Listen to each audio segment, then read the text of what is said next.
दोस्तों, कैसे हो आप। स्वागत है आपका मेरे YouTube channel basic math classes में।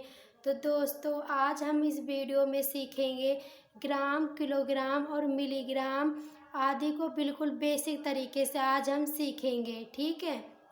तो दोस्तों, अक्सर हम देखते हैं कि जैसे 1 किलोग्राम में कितने मिलीग्राम होते हैं या फिर 1 किलोग्राम में कितने ग्राम होते हैं, ऐसे जो क्वेश्चंस आते हैं इनमें हम कई बार अटक जाते हैं ना। मतलब बहुत से बच्चे इनमें कई बार अटक जाते हैं, उनको बहुत दिक्कत होती है। वैसे जो ये सवाल होते हैं ये बिल्कुल ईजी से होते हैं और ये हमारे दैनिक जीवन में काम आने वाले सवाल होते हैं। ठीक है। जैसे हम कभी मतलब दुकान पे से कोई सामान लेने जाते हैं तो भी हमें इतना आना चाहिए कि 1 किलोग्राम में कितने ग्राम होते हैं और कितने मिलीग्राम होते हैं। ठीक है। तो चलिए अब हम वीडियो स्टार्ट करते हैं। लेकिन अभी तक आपने मेरा चैनल सब्सक्राइब नहीं किया तो चैनल को सब्सक्राइब कर लीजिएगा और मेरी इस वीडियो को एंड तक देखिएगा। आपके आज ये बिल्कुल आपके इनसे संबंधित जो भी डाउट है वो सब क्लियर हो जाएंगे। ठीक है। तो चलिए अब वीडियो शुरू करते हैं। देखिए देखिए अब पहले आपको ये जानना है कि 1 ग्राम में कितने मिलीग्राम होते हैं। ठीक है। तो पहले आप इस बात को समझिए कि जो 1 ग्राम होता है वो मिलीग्राम से बड़ा होता है। मिलीग्राम से बड़ा होता है तो जो मिलीग्राम होता है वो 1 ग्राम से छोटा होता है ना। तो ये तो हमें पता ही है कि अगर 1 ग्राम मिलीग्राम से बड़ा होगा तो मिलीग्राम तो इससे छोटा होगा ही। ठीक है।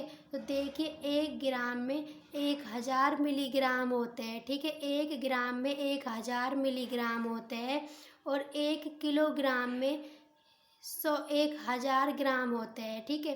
1 किलोग्राम में अब ये ग्राम है, इन पर ध्यान देना दी। ये तो था मिलीग्राम और ये है ग्राम। 1 ग्राम में 1000 मिलीग्राम होते हैं जबकि 1 किलोग्राम में 1000 ग्राम होते हैं। ठीक है। अब 1 किलोग्राम में 1 किलोग्राम में कितने मिलीग्राम होते हैं। ठीक है। तो अब हम क्या करेंगे, अब हमें क्या करना है, जो ये मिलीग्राम है और जो ये ग्राम है, यानी कि जब 1 ग्राम में 1000 मिलीग्राम होते हैं और जब 1 किलोग्राम में 1000 ग्राम होते हैं तो हम इन दोनों को आपस में क्या करेंगे, गुना कर लेंगे। यानी कि 1000 इंटू 1000 हम कर लेंगे। फिर जब हम तो देखिए अब है ना, तो जब हम 1000 मिलीग्राम और 1000 ग्राम को जब हम गुना करेंगे तो हमें ये पता लग जाएगा कि 1 किलोग्राम में कितने मिलीग्राम होते हैं। ठीक है। मैं चाहती तो आपको ऐसे भी बता सकती थी क्योंकि मैंने यहाँ लिख रखा, लेकिन मैं चाहती हूँ कि आपको ये पता लगे कि ये जो हमारा जो 10 लाख मिलीग्राम ये आया कैसे। ठीक है। तो ये इनको गुना करने पर आया कि 1 ग्राम में जब 1000 मिलीग्राम होते हैं और 1 किलोग्राम में 1000 ग्राम होते हैं तो हमें ये देखना है कि जब हम इन मिलीग्राम और ग्राम को जब हम गुना करेंगे तो हमारे पास ये आ जाएगा कि 1 किलोग्राम में कितने मिलीग्राम होते हैं। ठीक है। तो देखिए अगर हम इनको गुना करेंगे तो ये तो आपको पता ही है कि भाई हम जब भी किसी संख्या को गुना करेंगे तो हम कैसे करेंगे। तो हम पहले जब जब हम जीरो को जीरो से गुना करते तो जीरो जीरो ही आता है ना। तो इसमें हम बस इन जीरो को गिन लेंगे, बस 1 2 3 4 5 6, तो हम 6 जीरो लगा देंगे। 6 जीरो लगा देंगे है ना। जो ये जीरो जीरो वाले जो गुना होते हैं ना ये बहुत ईजी होते हैं। बस हम इधर के जीरो और इधर के जीरो को आपस में गिनकर और उनको जोड़ लेंगे। जैसे कि 3 इधर 3 इधर, तो 3 और 3 कितने, 6, 6 जीरो। फिर हम 1 इंटू 1 करेंगे तो 1 एकम 1, 1 आया। अब हम देखेंगे कि ये कितने आए हैं। इकाई, दहाई, सैकड़ा, हजार, 10,000, लाख, 10 लाख। तो ये कितना हुआ, ये हमारा हुआ 10 लाख मिलीग्राम। और देखिए दोस्तों, मैंने आप लोगों को इकाई, दहाई जो ये पद्धति है इनके बारे में भी मैंने आप लोगों के लिए वीडियो बनाई है, तो आप उसको भी जाकर देख लीजिएगा। ठीक है। तो अब हम कह सकते हैं कि 1 किलोग्राम में 10 लाख मिलीग्राम होते हैं। ठीक है। 1 किलोग्राम में 10 लाख मिलीग्राम होते हैं।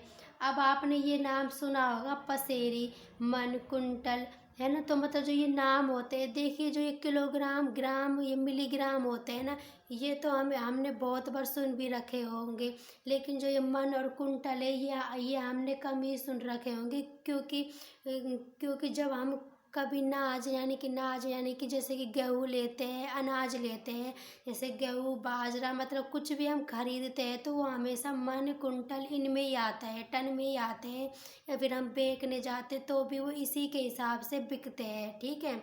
तो देखिए, एक पसेरी में 5 किलोग्राम होते हैं, यानी कि अगर हमसे कहा जाए कि भाई हमें भाई दो वो दे दो पसेरी, मतलब कुछ भी चीज़ हो तो हमसे कहा जाए कि 2 पसेरी दे दो, तो हम क्या कहेंगे, तो हम कहेंगे कि जब एक पसेरी में 5 किलोग्राम होते तो 2 पसेरी में कितने होंगे, 2 × 5 यानी कि 10 किलोग्राम हो जाएंगे। एक पसेरी का मतलब 5 किलो होता है ना। अब एक मन है, तो एक मन में 40 किलो होते हैं। अगर हम जैसे मंडी में अनाज लेने जाते हैं, मैं आपको बिल्कुल बेसिक से समझा रही हूँ ताकि आपको कोई दिक्कत ना हो, और आपने ऐसे कभी अपने दैनिक जीवन में ये ऐसे मतलब सुना भी होगा, जैसे भाई मुझे भाई 2 कुंटल गेहूँ चाहिए, 2 टन गेहूँ चाहिए, ऐसे मतलब आप कभी सुना होगा, ठीक है। तो जैसे हम मंडी में जाते हैं तो हम कहते हैं कि हमें 1 मन गेहूँ चाहिए, बाजरा चाहिए, तो उसका मतलब होता है कि हमें 40 किलो गेहूँ या बाजरे चाहिए, है ना, क्योंकि एक मन में 40 किलो होते हैं, ठीक है। एक मन में 40 किलो होते हैं, और मैं कहूँ कि 2 मन में कितने होते हैं, तो 2 मन में 40 × 2 80 किलो हो जाएंगे, है ना। फिर 1 कुंटल, तो देखो इसको हम कुंटल भी कह सकते हैं और इसको हम कुंतल भी कह सकते हैं, तो इसको हम है ना किसी प्रकार बोल सकते हैं। वो मतलब कि अलग अलग क्षेत्र की वो बोली होती है, कुछ लोग इसको कुंटल कहते हैं और कुछ इसको कुंतल कहते हैं, ठीक है, यानी कि तय और टय, है ना। तो मैं तो इसको कुंटल ही कहती हूँ, ठीक है।